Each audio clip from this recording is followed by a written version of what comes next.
the infrastructure, like the Brightline train coming to Orlando, and how Orlando International Airport is like this big hub now. We've got a brand new theme park that's coming out of the ground that's going to be opening in 2025, the new Universal Epic.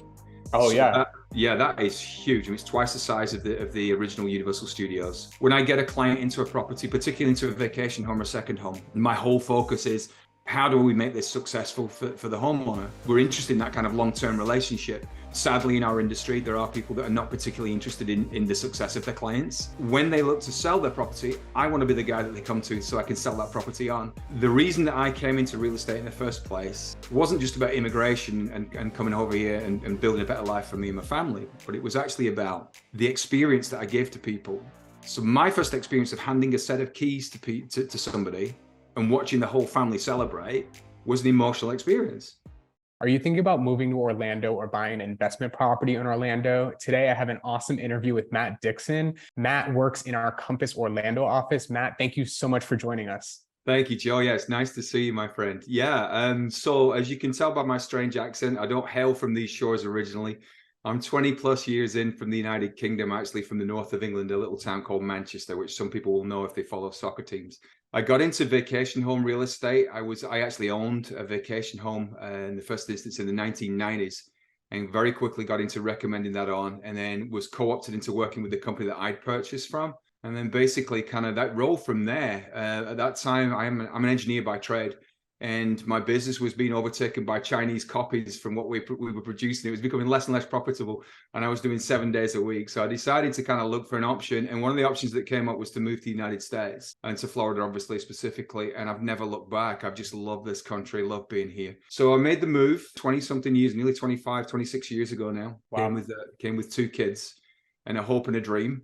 And so far, so good. Knocking on wood. So far, so good. So I work in the Orlando market. I've lived and worked in Miami as well. I've sold properties throughout the Bahamas and Las Vegas and Chicago. But primarily, I've come back home to Orlando over the past few years because Central Florida is a booming sector of the real estate industry. It's a great place to live. It's a great place with a lot of experiences. And I specialize in second home and vacation homes in this area. And of course, we're the most defined market in the United States. So in a nutshell, I sell real estate in Orlando and I help people move here as well. Awesome. Awesome. Yeah. So as somebody who is, familiar with the Orlando market and who has been here for so long, how have you seen the city change, just the city and the real estate market? Yeah, well, it's changed a lot in that 20-something years. The first thing is that obviously the traffic is a lot crazier than it used to be. Although we've got a $2.3 billion process of upgrading Interstate 4 and the supply roads. So we've seen a lot more people moving here. We've got about 1,000 people a day moving to Central Florida right now, which is back to the kind of like the early 2000s when we had that kind of growth as well. So the city's expanding. When I first got here, I'm vegetarian. Well, I'm actually vegan now, but I was vegetarian when I first got here, and it was hard to get a vegetarian meal. Now the offerings food-wise are just, they're immense. We're becoming a real food city. It's a cosmopolitan place to live. We've got some very defined areas. As a city, we have more available land than the top 25 metros in the United States. So we've got a lot of options as to where people can actually move. We've got a lot of growth going on to the east of the city and to the west of the city. I've seen the airport grow massively, which is an important part of any economic structure, right? Any city. We're now the 6th busiest airport in the United States, whereas when I arrived, we were a little cow town, right? 1.5 million people, and that's expected to become 5 million people by 2030. So we've got a lot of growth going on right now. So it's changed tremendously. And the other thing that's changed as well is that we've got a lot of visitors from all over the world, of course, because of the theme parks.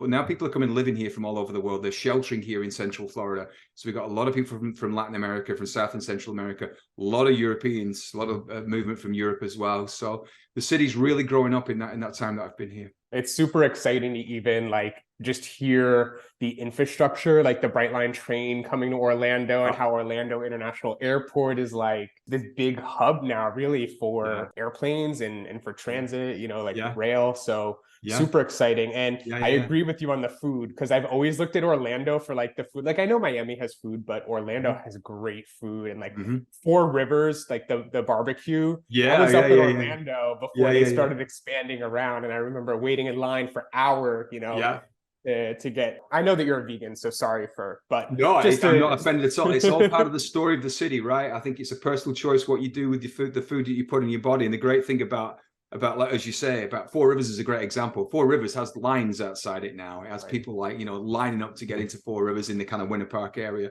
And that's another one of the villages that is like really popular with certain types of buyers. You mentioned the Brightline train, and obviously we've been waiting for that for years, right? But the fascinating thing for me is the lineup between our two cities, right? How we are connected, because we've had these two major conurbations. Obviously, Miami's a world city, and it's kind of much more down its growth curve than Orlando, probably ever will be. But the thing about that is that we've never really had that connection other than Turnpike, and who wants to do that, right? That train lining us up together and then further going on to Tampa as a private railroad is a revolution, right? It just changes absolutely everything. Absolutely. Yeah. And a lot of other states, I won't name who, but, on the West Coast, I think they've been trying to get their rail, under construction for a couple of years now. And it's really nice to see how, yes, it's privatized, but, in Florida, like we can really make things happen with the climate of, everything that our governor's doing and just, for business, Florida's open for business, right? Yeah. So oh, sorry, what were you going to say? No, I was just going to add to that is that we've got the friendliest business climate. I mean, it's just incredible. That's why people are coming here, amongst other reasons, right? Yeah, well, that's a great segue because I was going to say, like, when we think about Orlando, we have, the theme parks, but is there anything that besides the theme parks that really makes Orlando appealing for people purchasing real estate? I know, vacation rentals, but what else might be appealing for people when they purchase real estate in Central Florida? Well, if you talk about the economics of the city, that's another thing that's changed over the past 20 something years, whereas we were always board shorts and t-shirts and flip-flops, right? Yep. But the city's almost divided into three different sectors. The south, which is where the theme parks are, south of the city. Like, I mean, Orlando is what, 12, 15 miles north of Disney. And people that live in the north of the city or the east don't really have anything to do with the theme parks. We've got a burgeoning medical city over in Lake Nona, which is a development which is just the story of Lake Nona just is going on and on and on. There's huge amounts of land out to the east of the city, and people who live and work there don't have anything to do with the theme parks unless they visit, right? But that's not where most of those people derive their income from. The medical industry has really taken over in the east. We've got a really strong electronic arts industry as well in the city as well. So we're getting lots of young entrepreneurial people that are moving into these various areas and helping develop that side of us. We've got autonomous vehicles is a big story for us as well. We're a center of excellence for autonomous vehicles. And the reason for that these industries are able to grow here is because of a number of reasons. Transportation links, the willingness of the city to provide grants and to apply for grants. And we've got a really strong economic development committee here, along with the Orlando Convention and Visitors Bureau, which has always been in existence. But now the economic development guys are really stepping into the stride. And that money that's attracting people, along with obviously the state, we don't have a state tax here, right? So on income. So that's like a big thing, not just for Orlando, but Miami as well. But what's happening is that is attracting employers and people to place, or companies to place, their regional headquarters and in a lot of cases headquarters here, which I know that you're seeing a lot of in Miami as well.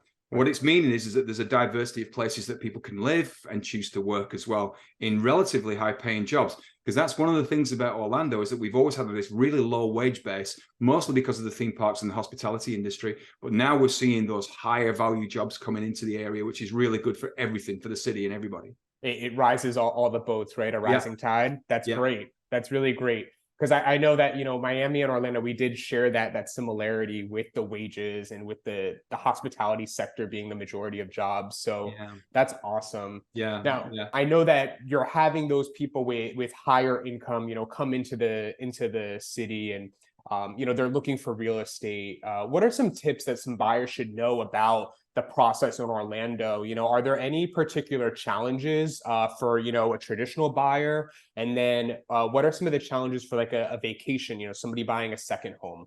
Okay, so let's deal with the traditional primary residence buyer. So no, there aren't no real barriers, right? Because you can buy the real estate from anywhere in the world. The only thing is obviously we've had the latest information from the latest law that came into effect on July the 1st for foreign owners from certain jurisdictions, but setting that to one side.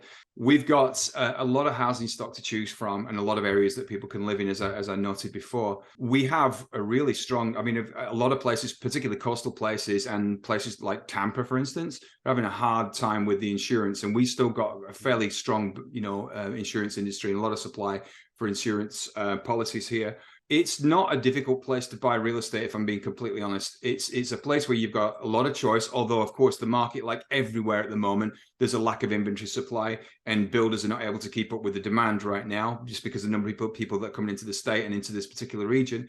But it's not a difficult place to buy real estate. Once you identify a property, it's a fairly straightforward process. The thing is, it's like everywhere. All real estate is local in its nature, and you need an expert. You need somebody who's actually going to be able to guide you through. I'm working, as an example, just before this call, I'm working with some clients that are actually from the north of the United States. They're actually not originally from the United States. They're relatively recent immigrants, and they decided to resite themselves to Florida for all sorts of reasons, including climate and choice and the value of the real estate. Then they're out of town. And I'm sure you work in this way as well. My job now is to actually select the housing stock based on their criteria. And we've done a really strong discovery with these guys, and they're really good people. And they want specific types of property in specific types of areas. And what we do is we just funnel that down. But there is housing stock available. So my job now is to actually act as their eyes and ears in the city and kind of do that relocation expert work, where we kind of recommend areas. And then what we'll do is that we'll get them to come in on a visit over a weekend, over a 2 or 3 day period. They can make the selection, make an appropriate offer based upon the metrics that we supply through Compass is great like that, because we're a technology company, right? So we have our fingers on that pulse of being able to supply the correct kind of economic information and market information. And then they can make a good empirical choice. And it's not a difficult process in Central Florida. On the vacation side of things, totally different kind of thing. We've got people sheltering money from all over the world here. Yeah. And so very often we're in a situation whereby it's still nearly 50% of all purchases that are made in the vacation sector are cash. Yeah, it's quite shocking. And they're coming in, people are coming in with the cash because they're sheltering that money from their own jurisdictions and their own governments or their own economic processes and whatever's going on, mostly Latin America. But as I say, there's a growing number of people from Europe again now, despite the exchange rate mechanisms and the way that's changed over the past few years. But what's really interesting to me is that the vacation sector just keeps on growing. And we're actually, this year in 2023, we're actually about 30% down on the amount of rental bookings that we were from last year. And that's just a function of people's fear of an allegedly, coming recession. So the market's gone fairly quiet. Interest rates are relatively high, but we have no shortage of buyers in that market. So it's a very, very competitive market, much more competitive than the primary residence market right now. Yeah, definitely. Those people who are looking to, even down here, looking for a single family that they can buy in cash and then do the Airbnb. And a lot of them are looking for that second spot in Miami. So when they come to Miami for a week or two, is that the same in Central Florida? You see them using their vacation rental for? Yeah, absolutely. And we still got a lot of Canadians doing that as well. So yeah, people, that's what they do. They buy the property, they come and use it themselves. And when they're not using it, they just rent it out to recover some of the costs, if not all of the costs. And in some cases, depending on the property that you buy, to make, some profit as well. Yeah. Great. I know that in your sector in Miami, that's actually a growing industry right now in South Florida, right? Yeah, definitely. And we're seeing even the rise of the short-term rental condo buildings, and those are taking popularity with new development. So, a lot of the buyers who were priced out of buying a single family, and they have this cash and they need to make a move and, get the cash allocated somewhere. They're investing in pre-construction. A lot of the developers at a certain price point, they're even paying interest on those deposits. So what's better than getting in at developer pricing, right? Doing a payment plan for deposits and then getting interest on the deposits. Plus, at the end of the day, when it's turned over, hopefully it appreciates in value, just like historically real estate does. And there's that short-term rental aspect. So, prior 5-10 years ago in new construction, you could only rent out your property for 6 months or 1 year. But now people are looking at that as, okay, I can park some money here in this new development project, and it's going to be great for short-term rental and for Airbnb, VRBO, what have you. Interesting. And the zoning for that, because in Orlando, we're the most defined zoning laws in the country, I think. Yeah. We've got about between 16 and 20,000, depending on who you believe, correctly zoned short-term rental licensed properties. How's that working in Miami? What does that look? What's the landscape like for that? Yeah, it's something that we're learning through, definitely. I want to say that we figured it out now and we have it under control. The first project in downtown Miami, that was a condo building that launched as a short-term rental, daily rental product, was Yotel Pad. And at first with the zoning, the city restricted it to a 30-day minimum lease. And, they worked through that. They worked through the permitting, and they worked through the zoning to have the zoning, re-registered as a hotel operation, hotel lodging. So at first, yes, buyers, they bought into pre-construction and then they were told 30-day minimum. They worked through that process and now it is officially a daily rental. And now that set a precedent for all the other condo buildings in that same area of downtown Miami, that urban core. So daily rentals, there's really no issues with them. And the developers are marketing their buildings as being sponsored by Airbnb or co-branding it with Airbnb, which is super exciting. Is that happening also in on the beaches as well? Is that South Beach as well, or is that mainly just the downtown area? Mostly the downtown area. Miami Beach is really strict. I want to say Miami Beach is one of the strictest zoning rules. A lot of it has to do with the hotel industry. We have a lot of those hotels that are right on Collins Ave. And the city, they make a lot of money through their hotel, revenue that comes through. And Miami Beach has always been a low density type of town. They don't want to build a lot of these micro units or a lot of these short-term rental transient. Right. There's a similar experience here as well. We got 4 counties across which the short-term rental properties are zoned.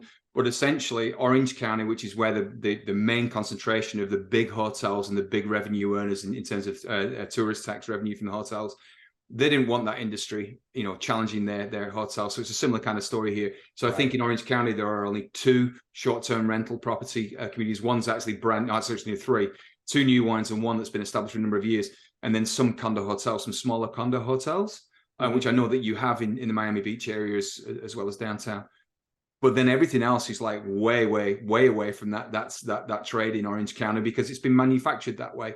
But the good thing about zoning and control is that you can define your market and then you can cater to that market with infrastructure, with restaurants and so on and so forth, because it's understood where those properties are. And of course, it keeps stable neighborhoods, doesn't it, as well?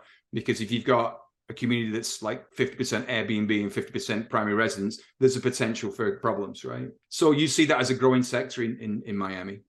I definitely do. I definitely see especially in the downtown and Brickell area, I see a lot of developers building high density now with the caveat that the product that they're selling and they're going to deliver to the buyer at the end of the day has some sort of short-term rental capability. Yeah.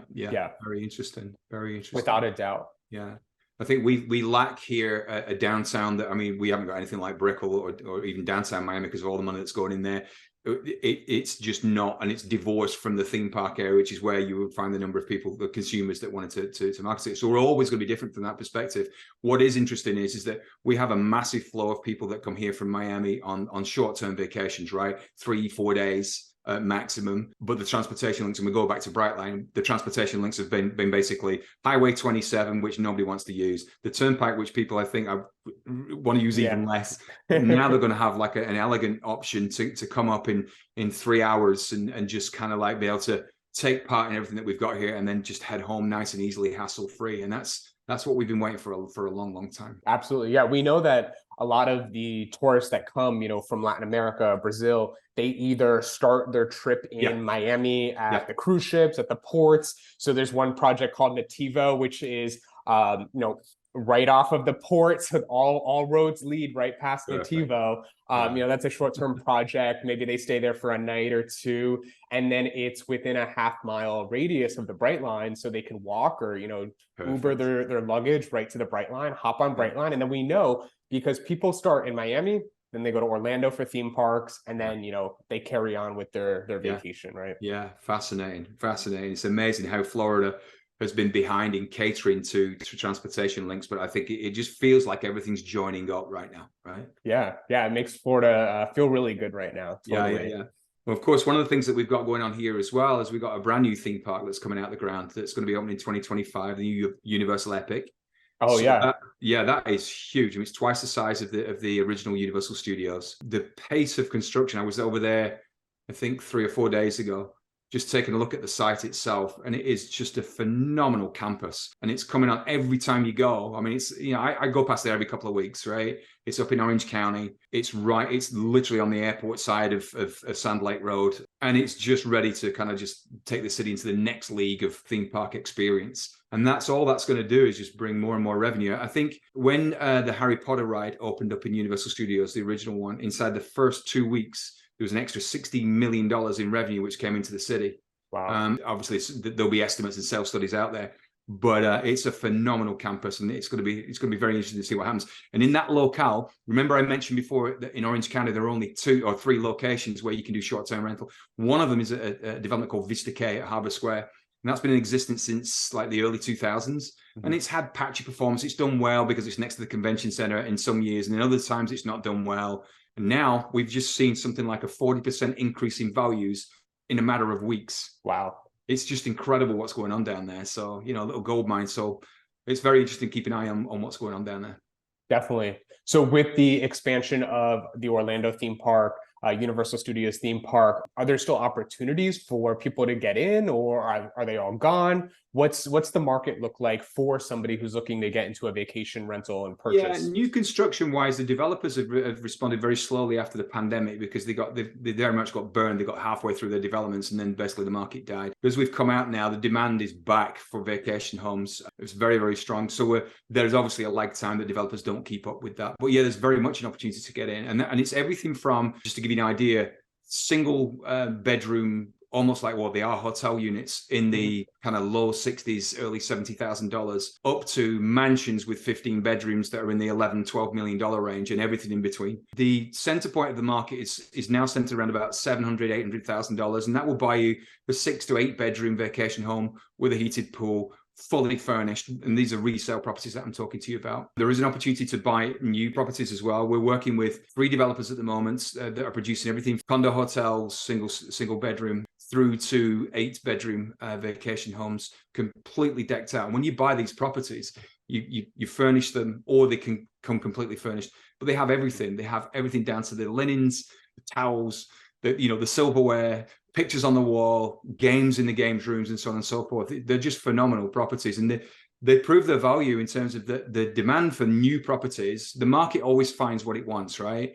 So if you have a highly amenitized vacation resort with a great clubhouse and central amenities, central pool, and then you also have a unit inside that development that is fully themed and ready to accept a family or a group of friends, or even business people that are here, and people who want to play golf, those properties are in high demand still, despite the fact that we've had somewhat of a decrease in traffic over the past few months.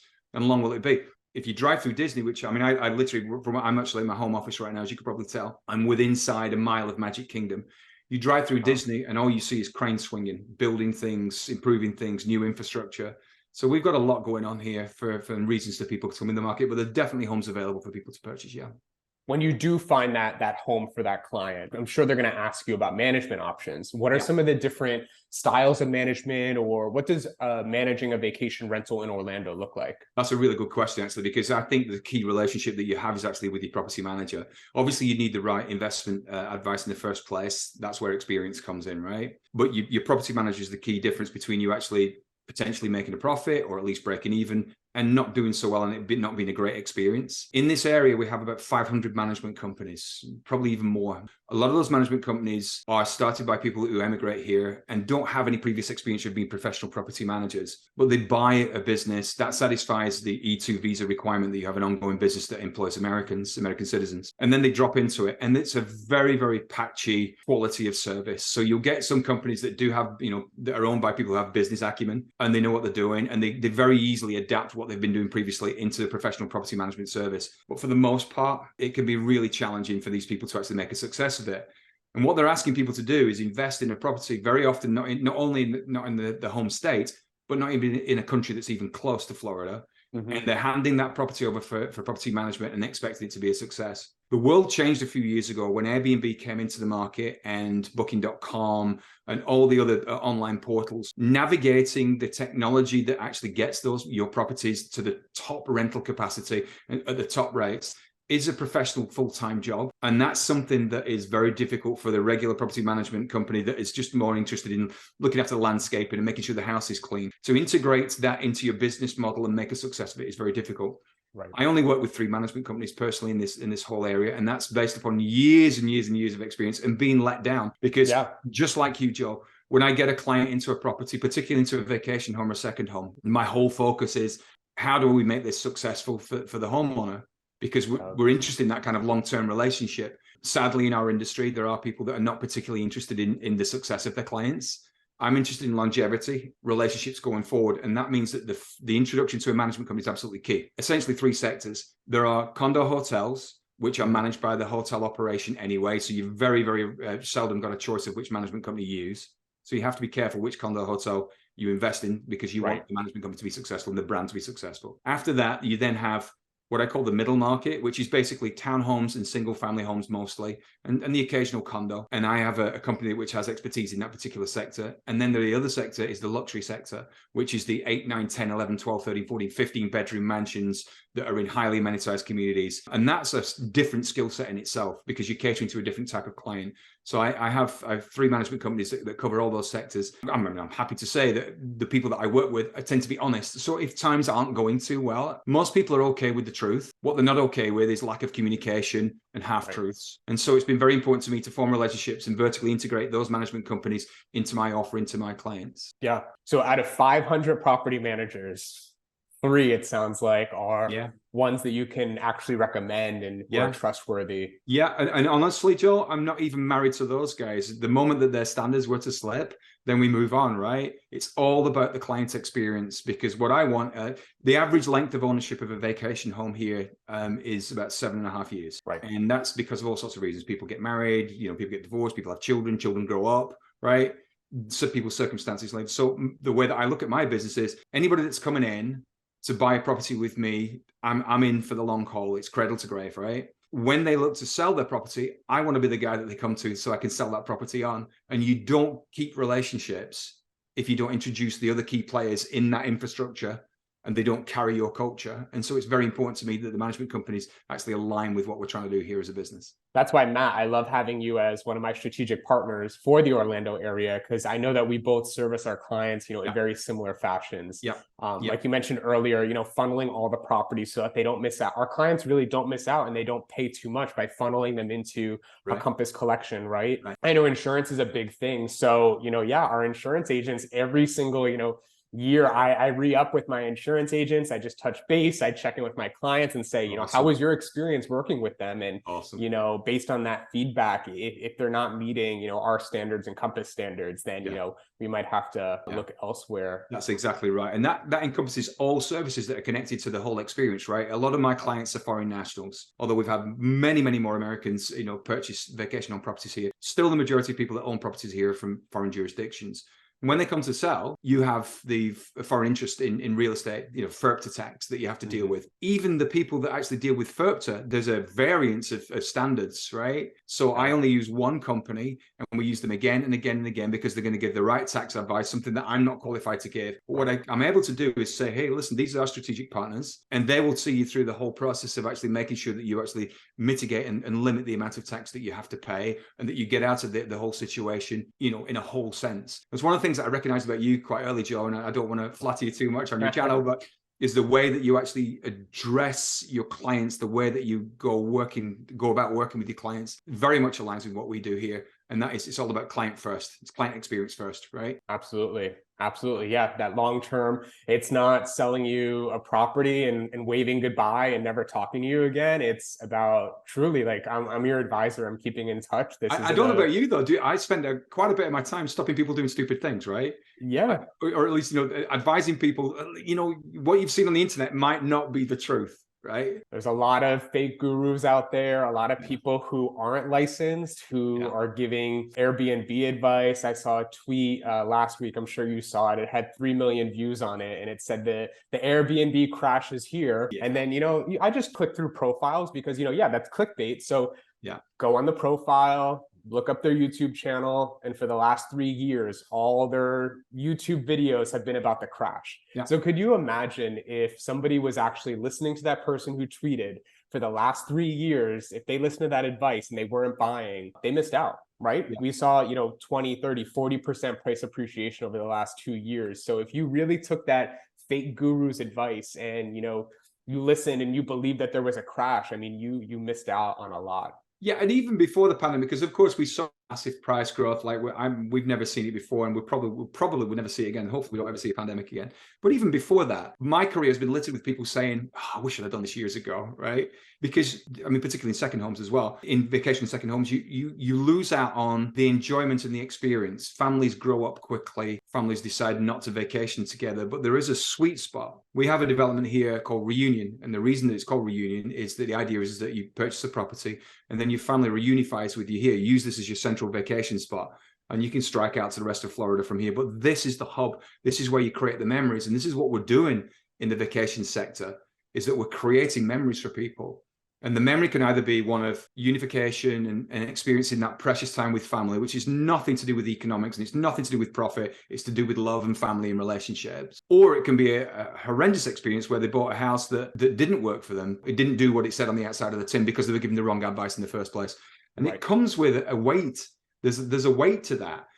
I had an experience a few years ago where a gentleman had got a self-directed investment pension from the UK, and he'd bought 3 properties that were now worth a third of their actual value, and he'd lost his pension because he was given the wrong advice. It's very, very important that we understand the weight of what we do, because there is a responsibility. We can't spend people's money for them, but what we can do is advise them from a professional standpoint as to what their choices are and what the likelihood of success is. Absolutely. We almost take on, without being a financial advisor, we do take on that advisory role of, helping people match the right property that's going to, give the right return at the end of the day, right? Yeah. And I don't know about you, because when you do get that right, and hopefully get that right the vast majority of times, the reason that I came into real estate in the first place wasn't just about immigration and coming over here and building a better life for me and my family, but it was actually about the experience that I gave to people.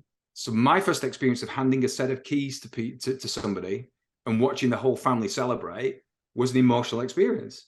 And that's the thing that I focus upon, because it's not about real estate at that point. It's about human beings and interactions, right? That's the best part about the job. Yeah. Like going through the whole process, the whole escrow, nobody trusts each other during, the buyer and the seller, they don't trust each other, but then you get to the closing table, that all goes away. They get their keys and they remember, this is what, we wanted and we got it at the end of the day. And it was thanks to the advisor, right? The agents. So I think that's special. 100%.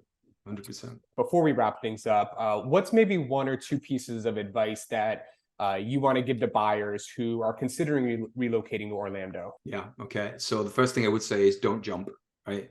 Is that although, you might be keen to purchase a property, you might really want to purchase a property, take the time to visit with us, right? So the way that I like to do things, we mentioned the funnel before, the way I like to do things is to funnel. If you're out of state or out of the country, then what we're going to do is that we're going to give you a selection of homes. We're going to give you access to that selection through the Compass collection system, right? Which is phenomenal. By the way, we've not even talked about how the depth of the technology that we work with, right?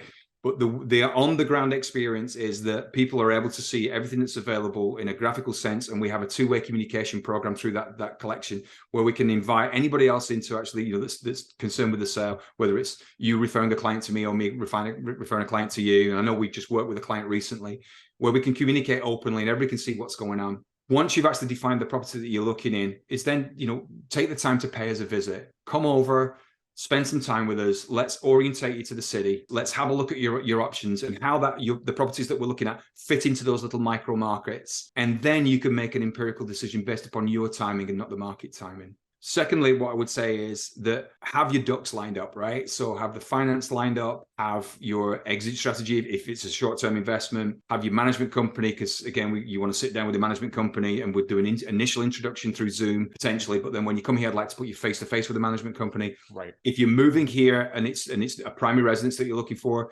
then let's talk about how that transition looks like coming from where you're living right now and what your timing is. And just take your time and just trust in the process. And I think most of the time, I'm sure it's the same with you, Joe, is that I'm building relationships with people and making sure that they feel safe to make the correct decision for them and their family. They feel confident in making their decision because there's a lot of uncertainty. They don't know the market. They don't know short-term rentals. They know the idea and they know the future state and they can see that image, but it's our job to facilitate that and to paint the picture for them. 100%. And one thing I've got to dib my wife up here as well. My wife is originally from Bal Harbour in Miami Beach. Okay. We went living back down there in 2010 through 2012. That was an experience. my wife helps me with the business. She speaks Spanish. She's from a Colombian family. And what I've found is that people buy in different ways. Different cultures buy in different ways. And you've got to be attuned to who you're working with, not just in terms of like the personality, but also how business is done as well. And that's something that I've learned from her over the years is how Latin American buyers differ from European buyers, than Canadian buyers, than American buyers. And it's a matter of having that sensitivity and taking the time to use the 2 ears, 1 mouth ratio, right?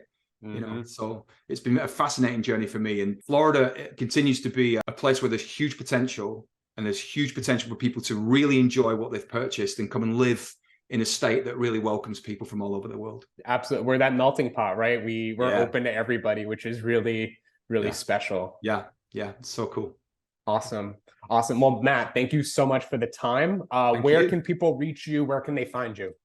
Easiest way is mattdixonrealestate.com. All my contact details are on there. You can get me on 407-965-8906, but that will be on the website anyway. So mattdixonrealestate.com is the central hub. On there, you'll find an ability to search as well. If you're looking at more defined search terms, be in touch with me directly. And what we can do is put a collection of homes together for you, and we can make it work for you, whatever you're looking to buy. Awesome.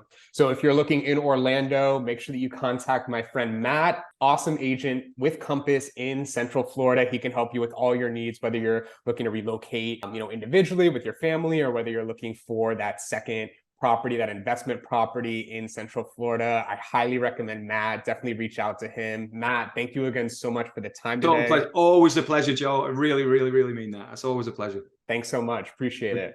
Take care. Thanks.